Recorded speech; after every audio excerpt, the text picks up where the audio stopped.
Guys, ternyata cara bikin lapis legit itu gampang banget loh. Cuma pakai 5 bahan aja, tapi ini hasilnya enak dan pastinya cocok buat ide jualan. Oke, langsung aja ya guys. Untuk bahan yang pertama ini kamu pakai butter Wisman sebanyak 400 gram. Tambahkan juga dengan 30 gram kental manis. Kemudian ini kita mixer butternya sampai mengembang dan juga lembut kurang lebih selama 10 menit. Oh ya guys, untuk mixernya di sini kamu pakai professional hand mixer IL221B dari Idealife. Mixer ini tuh punya 5 tingkat kecepatan plus fungsi turbo, dayanya cuma 300 watt aja dan juga sudah dilengkapi dengan overheat protection. Nah, kalau butternya udah mengembang dan lembut seperti ini, kemudian kita sisihkan terlebih dahulu ya guys. Nah, dan bahan selanjutnya siapkan 35 butir kuning telur, kemudian tambahkan dengan 250 gram gula halus. Ini tinggal kita mixer aja sampai adonannya mengembang secara bertahap, di mixer dari kecepatan yang paling rendah sampai yang paling tinggi. Nah, kalau warna adonannya udah berubah warna jadi kuning pucat seperti ini, selanjutnya masukkan susu bubuk. Di sini kamu pakai 26 gram. Ini tinggal kita aduk aja sampai tercampur rata. Nah, dan langkah selanjutnya ini tinggal kita campurin adonan butter tadi ke dalam adonan kuning telur ya guys. Ini kita mixer menggunakan speed mixer paling rendah aja sampai adonannya ini tercampur rata. Karena yang tadi wadahnya kekecilan, jadi ini kamu pindahin ke yang agak besar supaya ngaduknya jadi lebih mudah. Dan ini adonan lapis legitnya udah jadi ya guys. Hasilnya tuh seperti ini, udah siap untuk kita panggang. Loyangnya di sini kamu pakai yang ukuran 20 kali 20 dan ini bawahnya udah diolesi dengan margarin dan juga dilapisin pakai kertas roti. Nah, dan untuk perlapisnya ini kamu pakai 70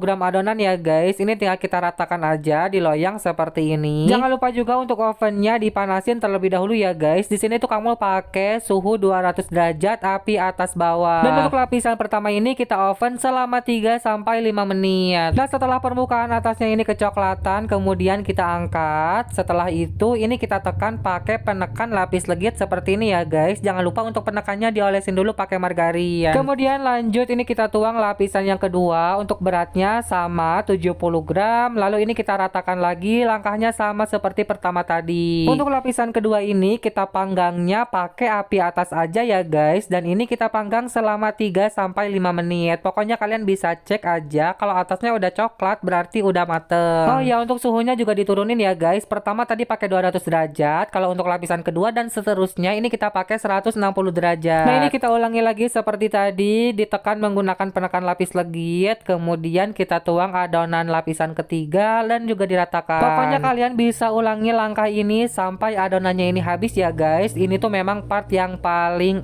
lama dalam pembuatan lapis legit. Jadi sebelum bikin lapis legit ini kalian harus siapin kesabaran setebal dompet ya guys, biar nanti pas bikin kalian gak bosen. By the way guys, untuk bikin kue lapis legit ini kamu pakai air fryer dari Idealife yang tipe IL200A. Jadi selain untuk menggoreng tanpa minyak, air fryer ini juga bisa untuk roti seri, untuk oven, toaster, dehydrator, dan juga deep fryer. Jadi untuk satu alat ini udah multifungsi banget ya guys, kalian wajib punya. Nah, dan ini dia guys, setelah berjam-jam kamu diem di depan oven, akhirnya lapis legitnya udah mateng. Ini lapisan terakhir kita sama juga ya, tekan-tekan dulu pakai penekan lapis legit, kemudian biarkan lapis legitnya ini sampai dingin baru bisa dikeluarkan dari loyangnya. Nah, ciri lapis legit yang udah dingin itu kalian bisa lihat ya guys, ini pinggirannya udah lepas dari loyang, kemudian ini langsung aja kita tuang dari loyangnya. Jujur ya guys, ini tuh pertama kalinya kamu bikin lapis legit. Jadi kalau misalkan ada cara atau ada teknik yang salah, kalian bisa komen, kasih saran supaya nanti kedepannya kamu bisa lebih baik lagi kalau bikin lapis legit. Dan untuk hasil pertama kali buat ini kamu puas banget sama hasilnya ya guys. Ini lapis legitnya bagus banget. Dan untuk rasanya juga ini enak banget ya guys. Setelah perjalanan panjang bikin kue lapis legit ini terbayar sudah dengan rasanya yang enak. Nah, mungkin segitu dulu resep dari Kamul kali ini. Semoga bermanfaat ya guys. Next kita bikin apa lagi nih?